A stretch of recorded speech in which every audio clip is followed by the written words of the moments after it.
Welcome to Wadsworth History on Film, a program presented by the Wadsworth Area Historical Society and designed to record the oral history of Wadsworth. I'm Caesar Carino, your host, and we have three special guests today because we're celebrating our 200th anniversary, and we're making this film today for the people in 2064 who will open the time capsule. And we have an extremely beneficial and, I should say, informative group of people today who will be informative when they tell us what they've done for the boy with the leaky boot. And we're going to introduce these people right now. First, we have Commander Joe Rogers of the Salvation of the American Legion. The Salvation Army is a good thing to do. Yeah, I'm on that board too. You're on that board too. You're on every board. He's been commander for many, many years and probably will be commander forever because of the kinds of things that he does. And we have the co-chair of the Bicentennial Committee. He and the mayor and one other person were the chair people. And this is Jack Allam. And then we have Dan Freeman, who is the one person who somehow had an epiphany one time when he was sitting down watching a program, and he said, why can't we? And now we're going to find out why we can. So let's start out because 50 years from now, your children or grandchildren, now some of you are young enough. Dan, how old are you? 58. You're 58? Well, if you live 50 more years, you'll be 108. You probably will make it. With the way they're going with today's technology and medicine, I You might be there. And I may not remember I'm not it, going but to I'll ask be Joe there. how old you are. And I think that I know, Jack, how old you are, but I won't make it. you won't make it.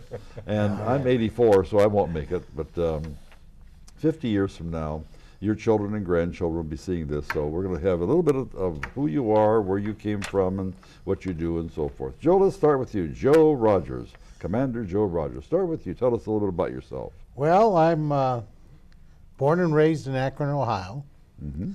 I met a beautiful young lady, Kay Cartwright Kimmel, and she brought me to Wadsworth. Mm-hmm.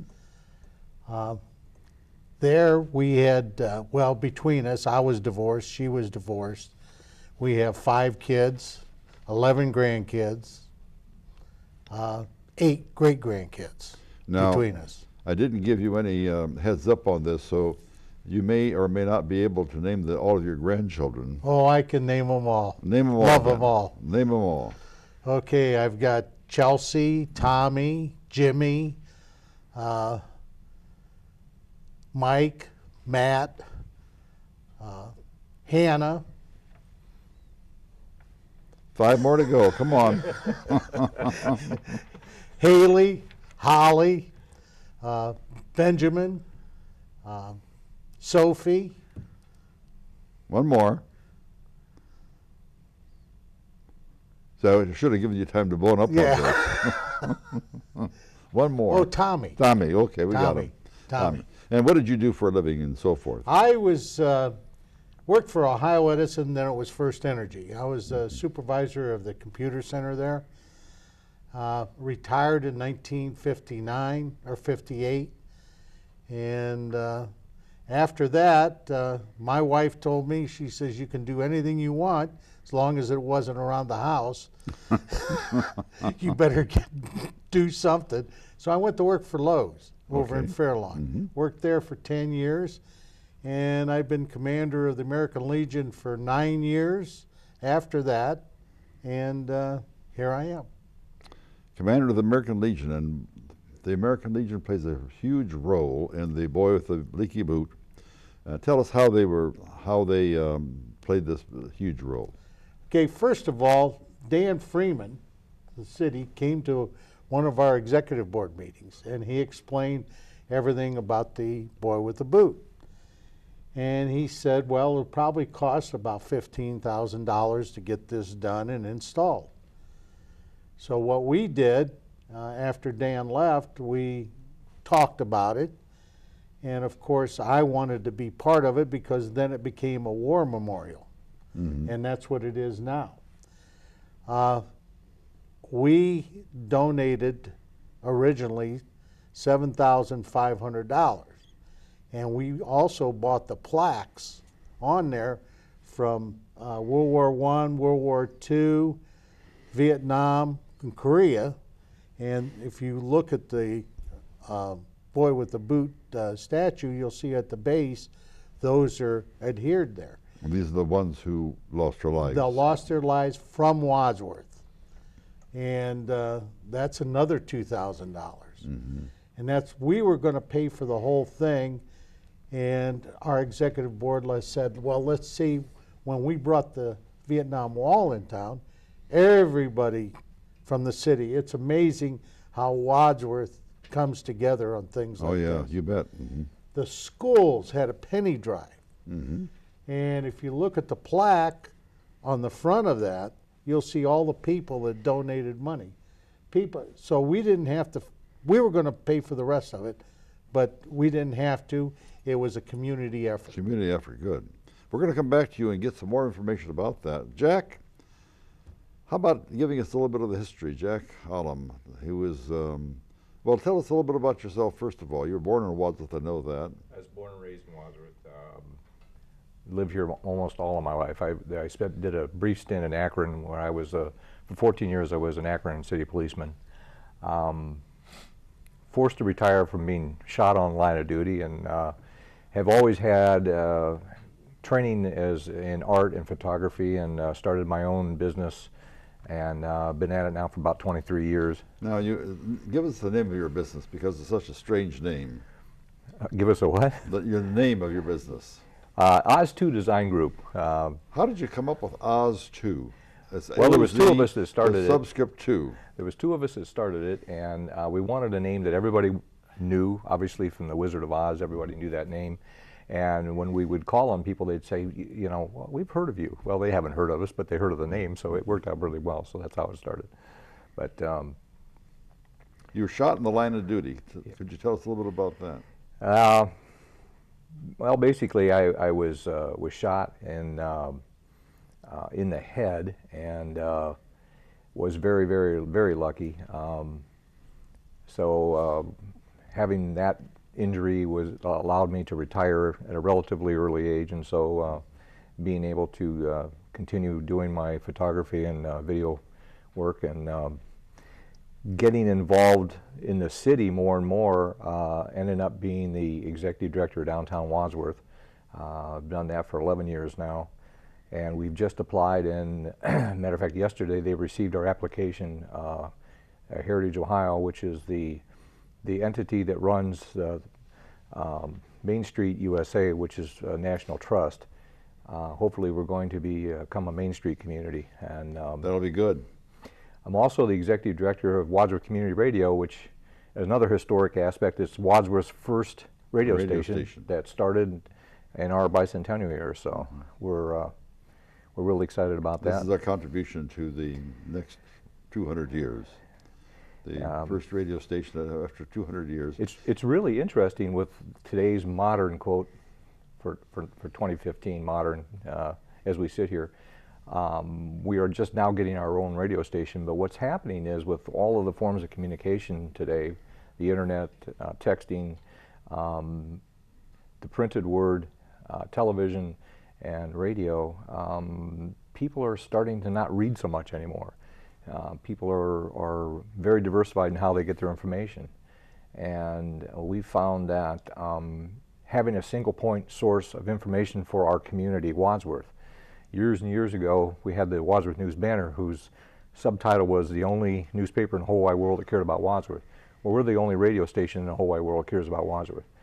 We stream online. We go around the world. Currently today, we're in 42 countries. We are soon to mount our FM antenna, so we'll be broadcasting local, and we stream on the internet. So which gives the people from the alumni and people from Wadsworth that moved away from Wadsworth a chance to visit home on a regular basis. Every day. 24 hours a day, actually. Yeah, we're 24/7. So. Okay. We're going to come back to you for some more of the history of the boy with the boot also, but how about Dan? Dan, tell us about this epiphany you had, where you were, and tell us your involvement with it. Well, first off, my name is Dan Freeman, and I have lived in Wadsworth since 1980. I met a young lady from Wadsworth. That's what brought me here. That's good. Yeah.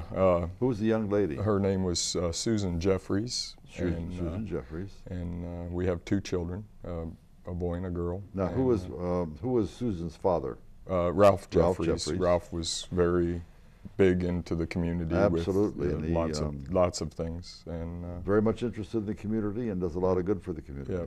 So then we moved. I was in the military. He lives in Menwater. Yes, he does now. And I was in the Coast Guard. And then when we came home from the Coast Guard, we moved into Wadsworth. Where were you born?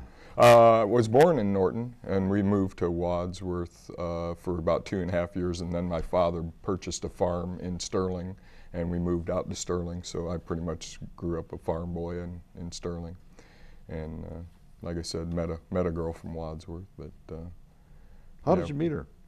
Actually, we met at a nightclub and was dancing the night away, and just fell in love. That was That was good. That was good. Yep. You know, now let's go back to Jack for a couple of seconds and tell us about the history of the boy with the boot.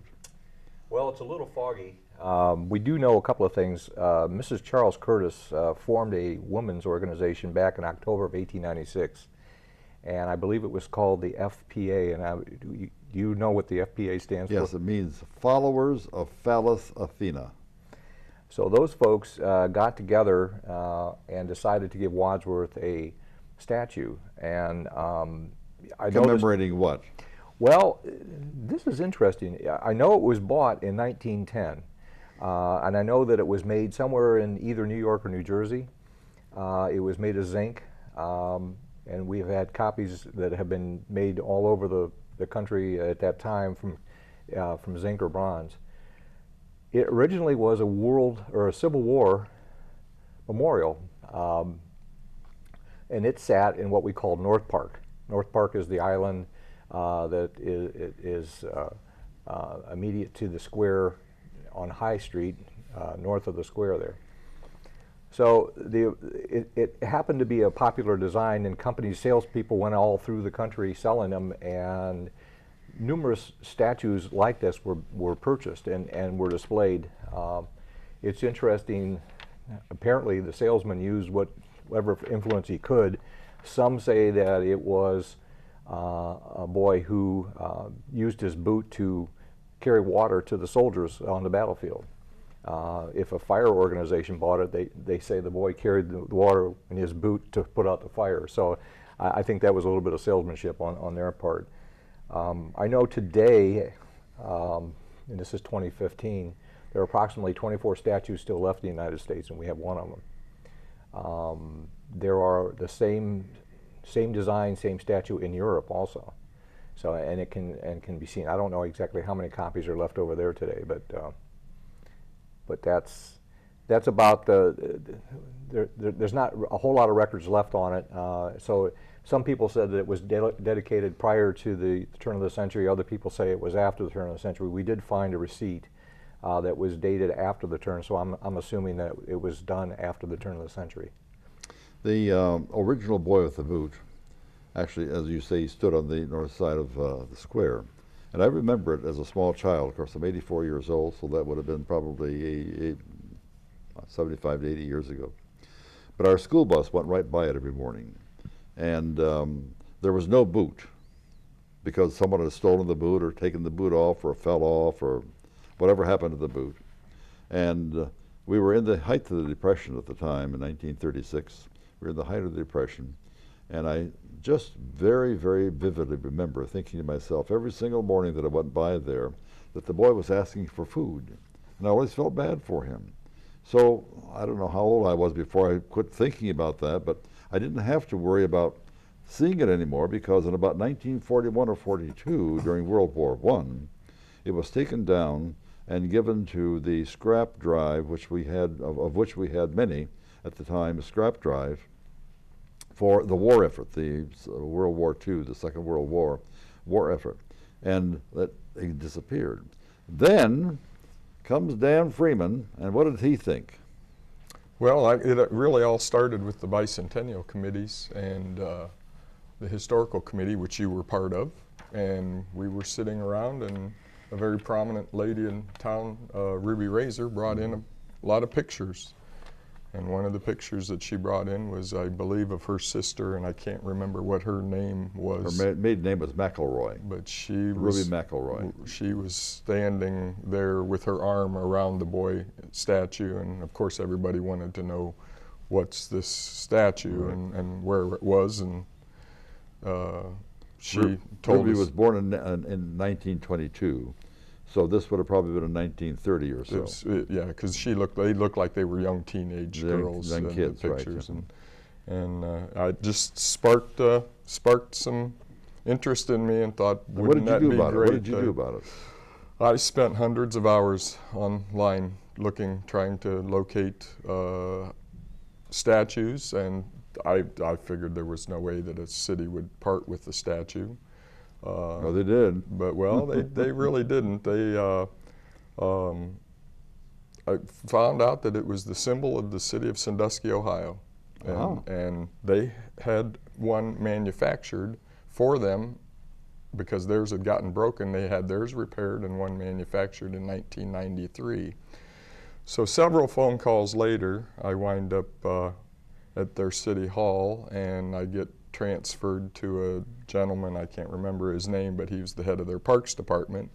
And I said, I read that you had one manufactured in '93 and was wanting to know who did it and how you had gone about to get it done. And he just laughed and said, it's funny that you should ask me that, because the gentleman that manufactured it, I've been in contact with him, and I have his phone number sitting right here in front of me. And he gave me his phone number, and the gentleman's name is James Havens. Say it again. And James Havens, Jim Havens, and he Havens. Havens, and he was, at the time that he did Sandusky's, he was just a part of the Toledo Area Sculptures Guild, but now he was the president of the Toledo Area Sculptures Guild. And he gave me his phone number. I called, got a hold of his wife, told her what our intentions were, and she said she would tell him. And the next evening my phone rings, and it's Mr. Havens, and he said, I would love to make you a statue. And then all the headaches became evident, because Sandusky did not want to loan their statue out to make a copy of it. They were afraid something was going to happen to it. And he promised them, and our Mayor, Robin Lawbaugh, went to bat with Mr. Havens with their city council, and assured them that nothing would wrong happen to their statue. And I believe the way that we actually got it was the gentleman that was in charge of the Parks Department, that was in charge of it, they just made it very convenient that it needed removed and sent back to the Toledo Area Sculptures Guild for repairs, which it didn't need any repairs. And he copied it while it was there, and then of course he redid everything and painted it. And real fast, funny story about that, we went up to there to watch them pour the statue. I was thinking it was going to be all poured as one, and it was poured in like 18 separate pieces. Oh, really? And then it's welded together. Oh, I didn't know so that. That's why there's no two that are correct, that's exactly the same, because pieces could not be positioned exactly the same. So we get up there and walk in, and there's the statue, and it's all assembled, everything but the boot is not assembled. And I said, wow, I can't believe you're this far along with it. And he said, oh, that's not yours, that's Sandusky's. and I looked and I said, and you cut the boot off of their statue? And he said, oh, I had to do that in order to copy it correctly. And I said, do they know that you did that? And he said, shh. Don't tell anybody. So it was quite a actual process. And from the first phone call until you got it home, how long was it? Oh, it was 18 months, because we discussed that on there, and he says we're really pushing it if we're going to do it. He actually was going to retire until the day I called him, and he put his retirement on hold for 18 months. Bless his heart. Yeah, so just so that he could make Mr. Havens. Yes, what a great fella. Yep. by coincidence, the other person who is the co-chair of the Bicentennial is our Roger Havens. Are they by chance related? Well, they discussed that. They got together and we went out to lunch on the day that they delivered the statue downtown, and they were discussing that, and they were getting together to go back through their lineage to see if possibly they were related somehow. I don't know if that ever, you know. We'll have to find out. Yeah, we'll have to ask Roger. We have constant contact with Roger Havens. Yeah. Now, did he give you a price? He did. He did. Originally, he said, "What if I told you I'd do it for $15,000?" And well, you know, of course, I couldn't make this decision. I went to the mayor and to the Bicentennial committee and told them. Should have gone straight to Joe. So yeah. Well, I did. One of the things that I did, I called Joe Rogers on the phone, and I said, "Joe, what are you doing right now?" And he says, "Just sitting here at the Legion." And I said, "Can you meet me in 15 minutes at the gazebo?" And so he met me over there. Who did, Joe? And that was Joe met me there, and that was when I had the proposition, and I said, "This is what I would like to do. I would like to bring this fountain and statue back here," and I thought maybe the Legion would like to be part of it, and Joe just jumped right on board. And now, Joe, you're noted for being a very democratic type of person. You know, bring the people together and share with them and get their ideas and so forth. How did you do this? How did you get the money? Put me on the spot here. I can tell you how you got the money. How? Well, I was on a committee one time. You mind if I tell the story? No, go ahead. I was on a committee one time for the, well, as a matter of fact, it was in preparation for 200th anniversary. And I belong to the community chorus here, and I'm also the announcer for the Wadsworth Community Band. And the director of the band said, "You know, we really need to have a Wadsworth March. And I can get someone to write it, but it's going to cost $1,000. Does anyone have $1,000? I said, "Well, I know Commander Joe Rogers from the VFW. American Legion. I'm sorry, the American Legion," and said, "Let me." Well, I had you a few minutes ago in the Salvation Army. Now I have the he's all around town. all around town. I belong to the VFW. You belong to the VFW. So I said, "Let me see if I can talk with him." And I said, "Commander, we have need for $1,000 for this." Well, that sounds like a pretty good idea. Let me do some thinking. So he called me then and he said, "We're going to have a meeting on such and such a night. Why don't you come up and present it to the group?" And I thought, well, that sounds logical, because he probably can't make the decision all by himself.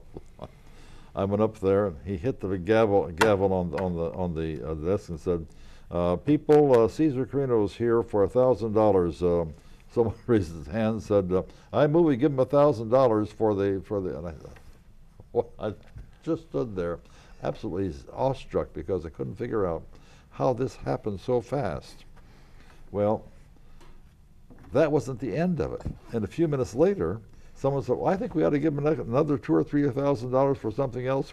I walked in there, and I would rather do anything than ask for money.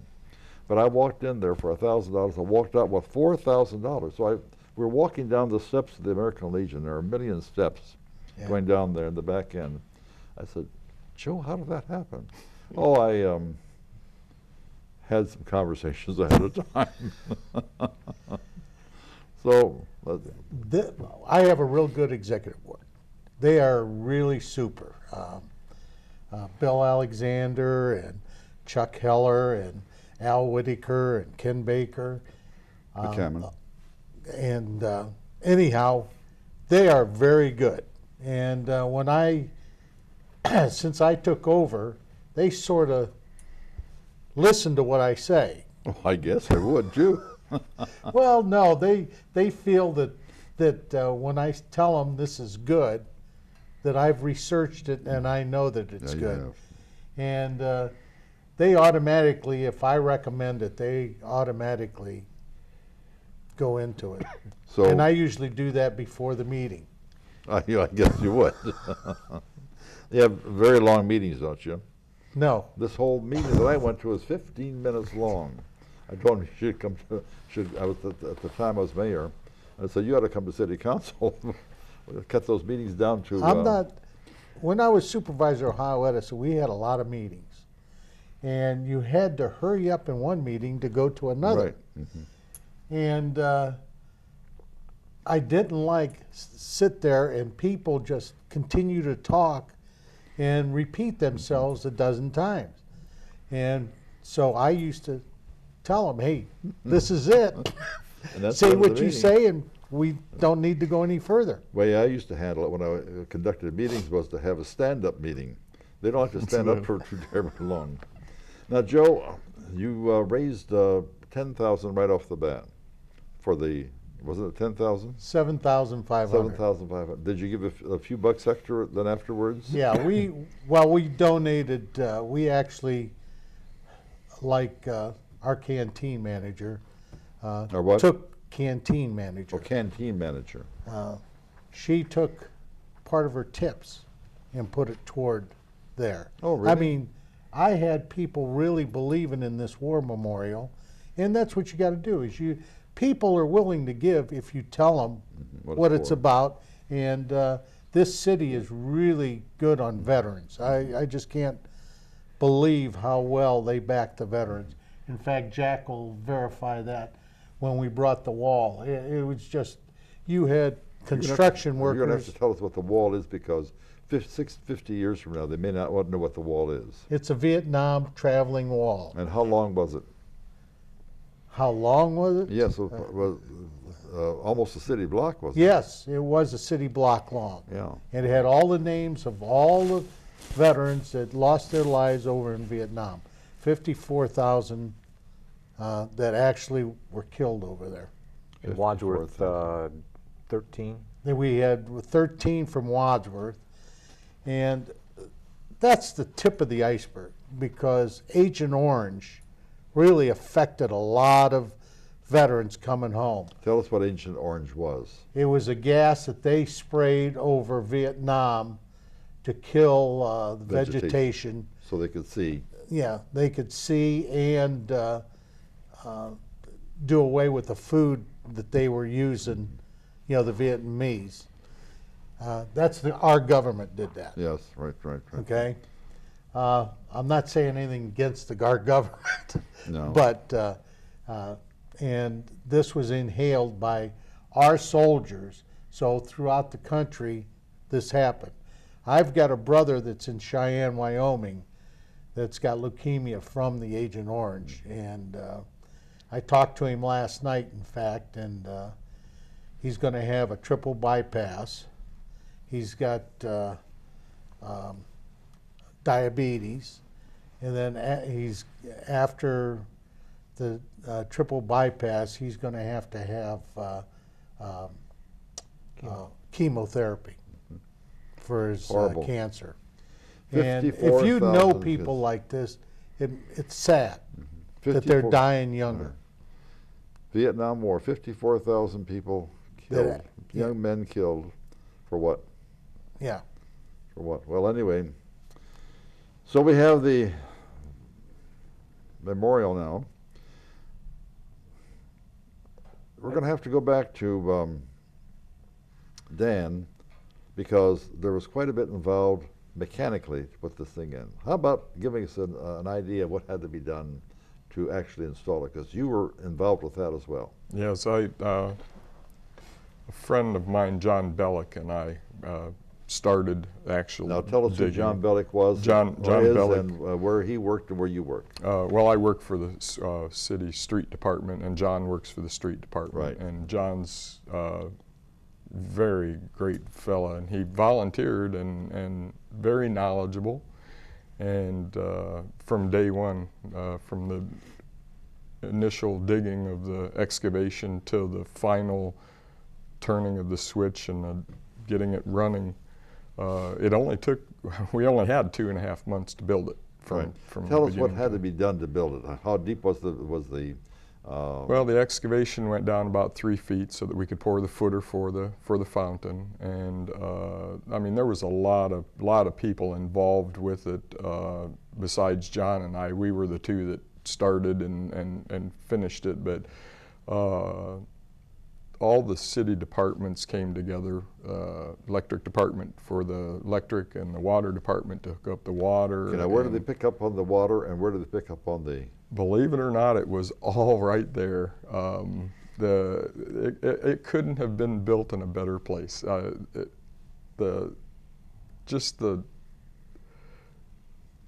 Getting it all together and where it came together, there couldn't have been a better spot for it. There was water right there. There was water within 6 feet of where we wanted, and there was where we put the electricity. pump in. There was electricity within, well, we actually dug up electricity to put it in. And, but we started, terrible winter. We had 6 months of winter. We planned on starting to dig in January, but the ground was frozen. It was so much snow and cold, and being that John and I were on the street department, we were plowing and salting a lot, and didn't get to break ground until the end of March. And when we dug through still 8 inches of frost in the ground to get in March. Wow. The end of March, and but dug down 3 feet.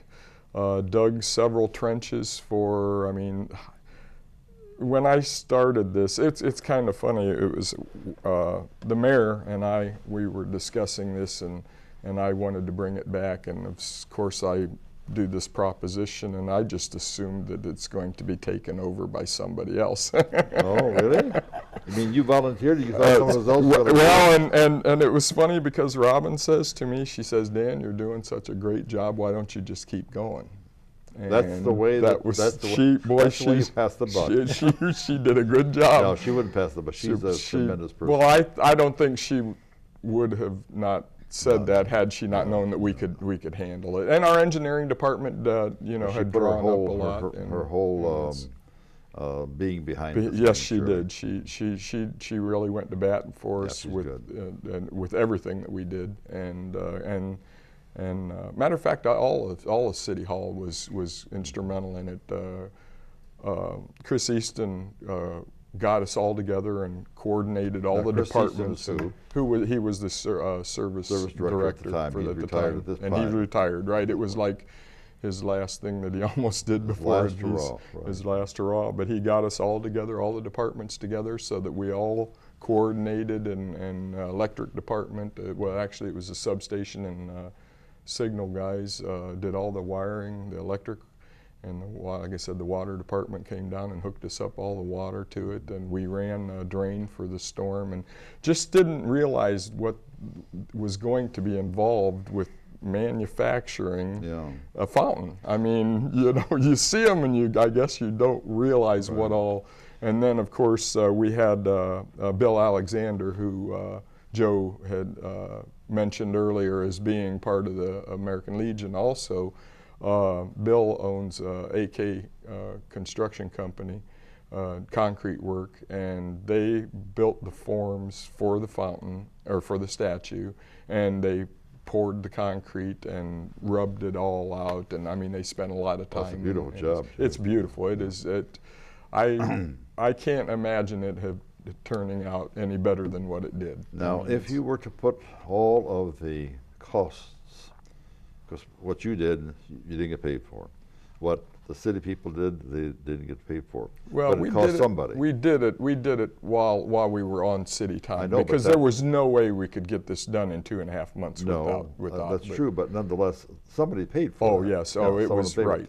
How many dollars do you think actually went into? I have no idea. I have no idea. I'll bet it was close to, am I going to guess, $100,000? Oh, at least. I would say at least, yes. Bill donated his time. I know, and the materials. No, the materials was donated by the Home Depot. Home Depot donated all the materials, complete, from the lumber that they used for the forms to all the piping and everything. Home Depot donated a lot of materials to it. True. But it all costs money. It all costs money. Yes. But you put it all together. Oh yeah. Oh, we're it was talking $100,000 or more, don't you think? Yeah. Yeah. I'm going to say Home Depot probably had at least $12,000 in materials Easily. that they put in there, at least, just in the materials. And And then then the the concrete concrete was donated donated. by Orville Trucking and Concrete. They And how donated all many the yards of concrete. concrete were I there? believe we figured it out at 5.5 yards total. Well, that's 100 some Yeah, oh $100 yeah, yeah, right there. yeah, yeah. Plus their man hours of their Man hours truck of and the truck, their, yeah, and their, and all that their other man- kind of yeah, stuff. Yeah. Now, when this whole thing was done, in comes Jack, and we have to have some kind of a downtown extravaganza. What'd you do? Well, what we did is we coincided. The reason he keeps saying that they only had a couple of months to build it was because Joe insisted that it be ready to go for Memorial Day. Now, this is when Joe brought the group together and asked their opinions and all that. Yes. Yes, oh yes. He very lightly suggested that that thing be ready Memorial Day. What? So How many buckets of sweat did you put out, knowing fully well that if you didn't have that ready by Memorial Day, that you would be on the firing squad? let's just say that it's easier to have buckets of sweat than to confront Joe. Let's put it that way. So we didn't want to disappoint that, but we did. The construction was finished, and I gotta say a couple of things here. Prior to there was a lot of people that donated a lot, whether it was money or time or effort or materials. To make this come together, and that was true throughout the entire bicentennial year. For every event, we raised thousands and thousands of dollars for donations for people that wanted to see these events go on. 125,000 altogether. Yeah, it's always been true about this community, and I say it again. You said it many times, but this community is about the people, and the people really came together. And it's interesting, in 2015, we have a kind of a very diversified group, more so than we've ever had, except for when the pioneers came here. For years and years and years, families upon families and generations upon generations have lived here, and we grew at a 1.5%, maybe 1%, which is kind of standard for a city our size. And then we had this big explosion of people, and we have had people move in from all over the country. We've had populations. We have an Asian population. We have a Mexican. I mean, there's all kinds of different diversity now, but they still all came together, and that was really as they did in the wall, as they did when Sylvia Beach was lost, as they did when World War II, when the guys marched to the train, or World War I when they marched to the train station. Tell us about Sylvia Beach, because maybe people will not know about that 50 years from now. Sylvia Beach was a pioneer family, a young lady who was about in her early 20s, had suffered from scarlet fever, left her deaf and dumb. The cabin was located somewhere about where the Haynes farm is today, which is on top of 261 Hill, right by the water tower in that area. She wandered off from her cabin towards evening. Obviously they couldn't yell for her because she couldn't hear. She couldn't scream because she couldn't talk. And throughout the night they searched for her. The next day they couldn't find her. The townspeople got to get all of the shop owners, all of the businesses closed their business, closed their shops. The farmers stopped working the field, and they searched literally almost the entire county for A week. Shoulder to shoulder for 2 or 3 days. A week, an entire A week, yeah. So it was a that was one of the very first times that all the folks came together, and they did so without hesitation. And they never found her. Never found her. Matter of fact, her graveyard, her gravestone says Sylvia Beach lost in the woods. Never found. So, but my point being is that this community has always been about people, and I think it always will be about people.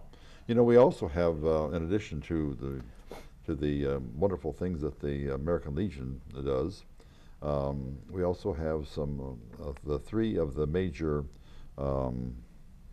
service organizations, Lions, Rotary, and Kiwanis, that helped on this thing too. I mean, they give a tremendous amount of money for that too. Yeah, like I say, churches, individuals, businesses, organizations, service organizations, everybody chipped in. What about those pennies that the kids? How many did they get? I Over That was- $1,000. No, Yeah, it was it like was- $8,000. It was wasn't it was Yeah. $8,000, and I think and nobody even thought that they would come close to doing that. I remember as a kid when they were going to build a new hospital, we did the same thing, and I don't think we come anywhere came near that amount of money. $8,000, that's a lot of pennies. Well, That's- Roger Havens is the actual person that started that. Well, that would be the type of thing that Roger would do. Roger is the other person on the three committee member who guided the entire 200th anniversary. But you know, the weight of 8,000 pennies, I bet it took a front-end loader to pick it up. I'm sure it did. I think it broke the coin machine at the It bank. It broke the coin Yeah, machine. they Coin haven't- machine at the bank. They haven't replaced it. Yeah. They probably did. It damaged it beyond repair. They said there wasn't a penny available at any bank anywhere in the county. People were driving to banks to get pennies. They get pennies. For this. Well, they had a because lot of them after they I don't know went what to the coin I'm machine. not exactly sure what Roger gave them for incentive, but there was some kind of a party that they were going to have for the class that got the most, and then they would deduct if there was silver in there. And so they said there was actual kids running around with dimes and nickels, throwing them in their other kids' pennies so that it would deduct from their classroom. No kidding. Yeah, so I mean it became very competitive. I wonder if Roger might have used as an incentive a threat that they would have to face Joe. You think? It's possible.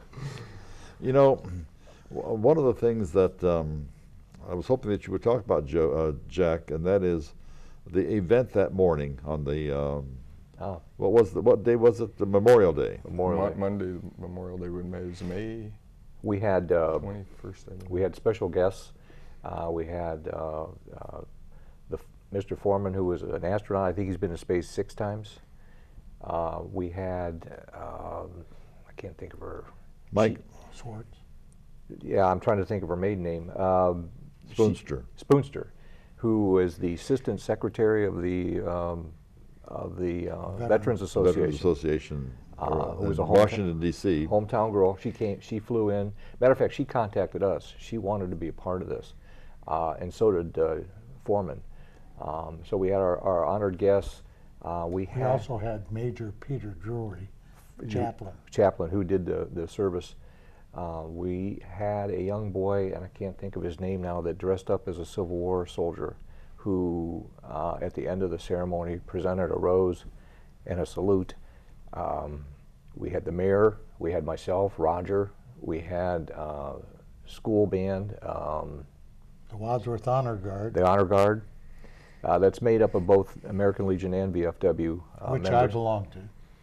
So, I mean, it was, and we closed the streets. We were going to close the streets anyhow for the Memorial Day parade, but we closed the streets early so that everyone could gather around East Park.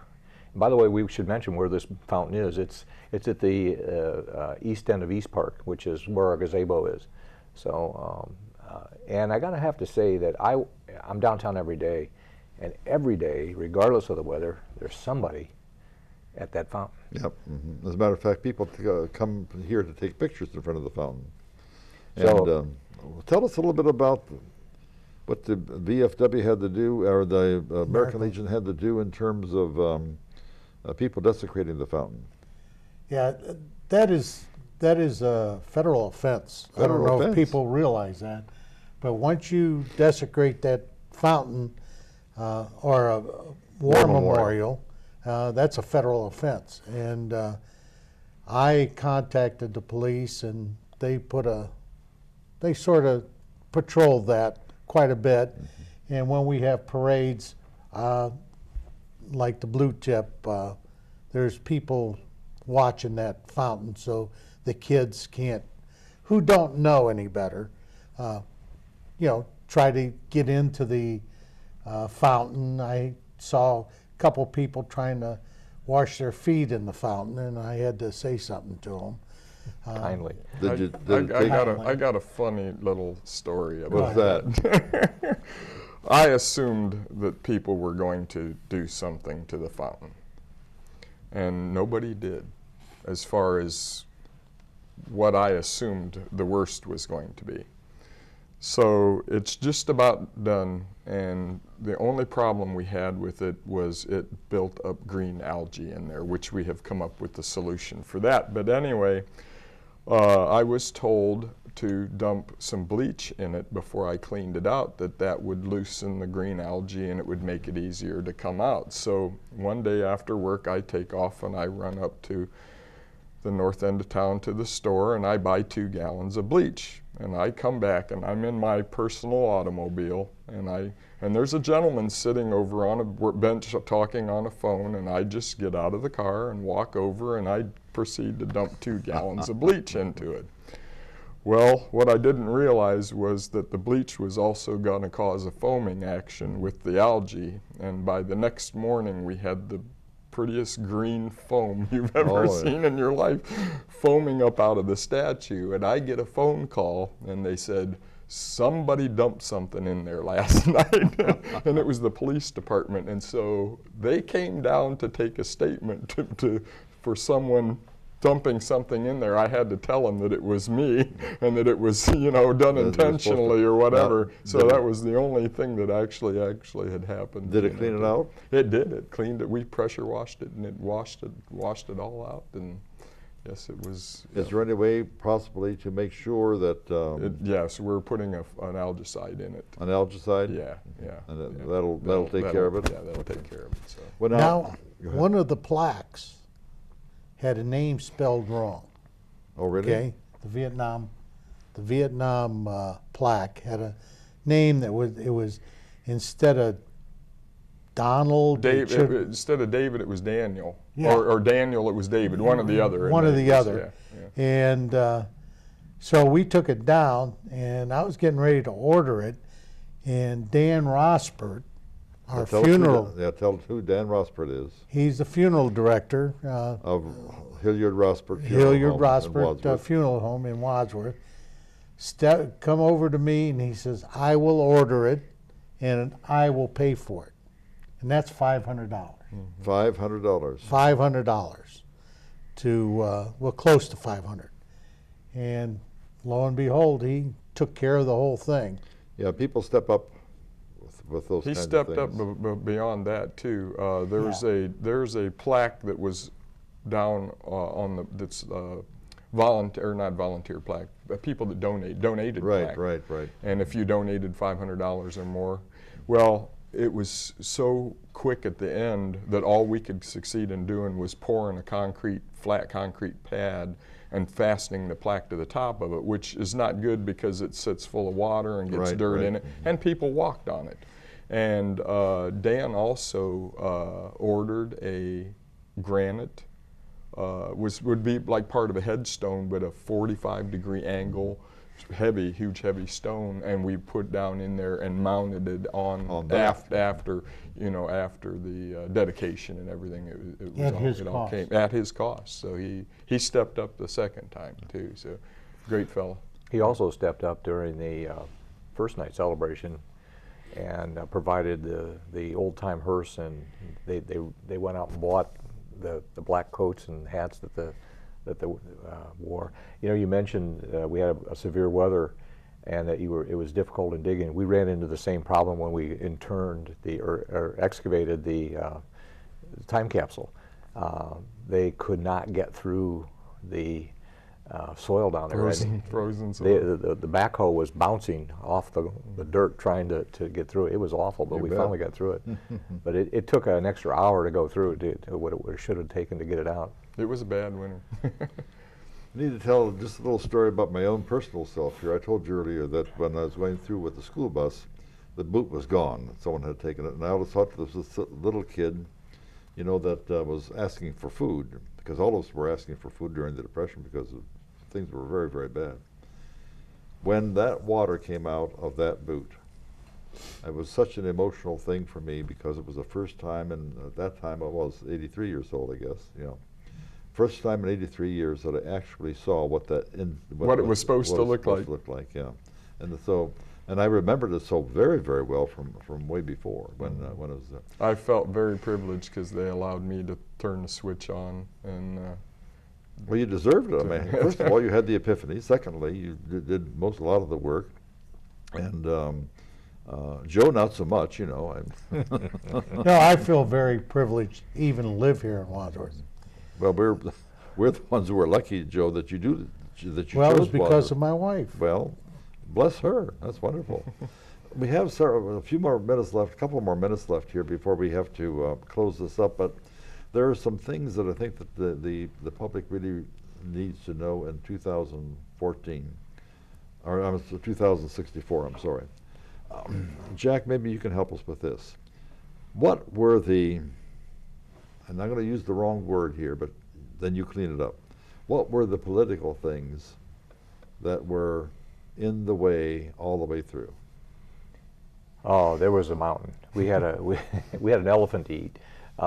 First off, when a bicentennial or a 100-year or 200-year celebration is something you don't have ever done before, so we had to wing it.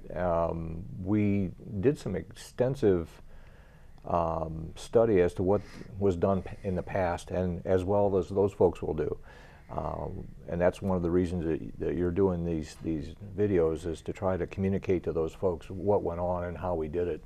Yes, as a matter of fact, and excuse me for interrupting, as a matter of fact, the committees in 2064, all they have to do is put ditto marks under this, and they won't have anything to do. Well, it's interesting. I mean, we you know, as the years progress and as time changes and technology changes, I'm sure there's differences, but how do you put something like that together, and what do you have to overcome to do that? Obviously, money is one of the paramount things, but there are other things. For instance, and Dan didn't mention it, but there was a lot of inspections that had to be gone through to build the fountain. Tell us about those inspections. That would be a good thing to hear. Well, actually, there was a lot of them that were supposed to be done, but got sidestepped because of people like Chris Easton, who went to bat and went to the county inspectors, and they thought it was such a great thing to do that they bystepped a lot of stuff. Well, that what were some of the ones that were bystepped? I mean, well, like the electrical inspections that should have been performed and hooked up, as long as we hooked it into what they call the downtown grid, which is all the lighting for downtown and everything like that. They could, by hooking it in that way, they could avoid having to go through those inspections. of course, say nothing about the fact we have our own electric department, and they stepped up and did a wonderful job as far as hooking everything up. And what other kinds of inspections? The water inspections and the building inspectors, the footer inspections and stuff. Since that it was a city project, I mean, they did the inspections, but it was like, as long as you guys are doing it up to code, you have at it, you know. And Joe, you were standing right there, right? yeah. But it was very smooth, actually. I mean, there was a lot of things going on behind that I didn't have to deal with because of other people that were taking care of they just said, Dan, you just keep going, And just keep building. That's exactly it. You Yep. can't imagine how many people behind the Oh scenes yeah, there's did what they many. had to do to get things done, Right. whether it was negotiating with the city, Sandusky. Sandusky, Yes. or whether it was, you know, I mean, there was constantly somebody trying to plow the road to get this done, and meeting after meeting and telephone call after telephone call, and people, you know, people come to an event, whether it's a dedication of a statue or a first night or whatever, and they enjoy the event, and they never have any idea what goes on behind and how many thousands of hours and dollars and effort that's been put into it to get that thing to be so smooth and work. But that's, you know, the real story there is probably never going to be told, but people came together again and made it happen. Yeah. You know, a few minutes ago we talked about the fact that there was a cost way beyond the what was the cost of the statue, and it was probably $100,000. I'll bet if you were to take all of the people, the salaries of the people who had to be involved there, it might be close to $500,000. Yeah. There was a lot going on, and I really appreciated it because for being the person that was out there trying to get it started and built from beginning to end, there was no stoppage other than the weather. Once it got started, and it could have been stopped several times, Joe, because there was... You weren't there telling God there was to take care of the weather? But there was so many people behind the scenes that were making this such a smooth for me, so that we didn't have to stop. Once we started building it, we never had to stop until and we started the fountain, fired it up, and adjusted it at 2 o'clock on Friday, 3 days before Memorial Day. 3 days before. Yep. And if you would have seen the ceremony, it was very touching. In fact, it brought almost tears to my eyes surely. on Memorial Day, the ceremony. Well, actually, they will be able to see it because everything that we did was videoed, or photography was done, or videotape was done. So Tom Studmeyer, myself, Roger, several people contributed to that. But we Even the tried building of it. We tried to document everything, pouring the statue, Pouring the concrete, and pouring the concrete, setting the statue. Yeah, oh yeah. So everything, and not only for that particular event, but for every event that went on for the entire year. There's footage and there's photographs that were done to document everything that happened. We're going to be interviewing the people who did all of the documentation of this, Tom Stugmeyer and a couple other people. Tom told me that he has almost close to 50,000 pictures. Yeah. Oh, And, boy, and it's the nice surprising. thing is, he's going to identify on the back of them exactly what they What they are. are. Because one of the things we've had a problem with in this 200th anniversary is to have pictures. As a matter of fact, the Historical Society has over 1.5 million pictures down there, but we have only about 1,000 with anybody's names on the back of them. Well, Caesar, I hate to tell you this, they probably won't all be printed out, but we will identify them as a file name. So that What does that mean? Well, most everything is digitally done. So the photos exist as a digital file, or the video exists, but they will be named and done that way. So that when in 2064, those of you who are going to be listening to this in 2064, thank these people for doing that for you, because it's very difficult to look at a picture and not know who the person is. And now we will know who the person is. We have just a couple more seconds. As a matter of fact, we have less than a minute to go. And any last words, Joe? No, I just want to thank the community for everything they've done. And the community wants to thank you for what you've done. And how about you, Jack? Start early. Start early. We started 2 years early, and we almost didn't have enough time to do it. If you're going to do it right, you're going to have to start early. Well, if these people in 2064 merely pick, as I say, put ditto marks under what we're doing here, they won't have to start a day or two ahead of time. They can do Yeah, it. a day or two, I would say, would be pretty slim. How about you, Dan? Don't be afraid to dream big, because Dream big. I never would have expected that in my lifetime I would have ever been involved with anything as wonderful as this was. Well, the city it has was- you to thank for that, and thank you very, very much. We are now at the end of our program. Thank you for coming, and thank you also, 2064, for listening.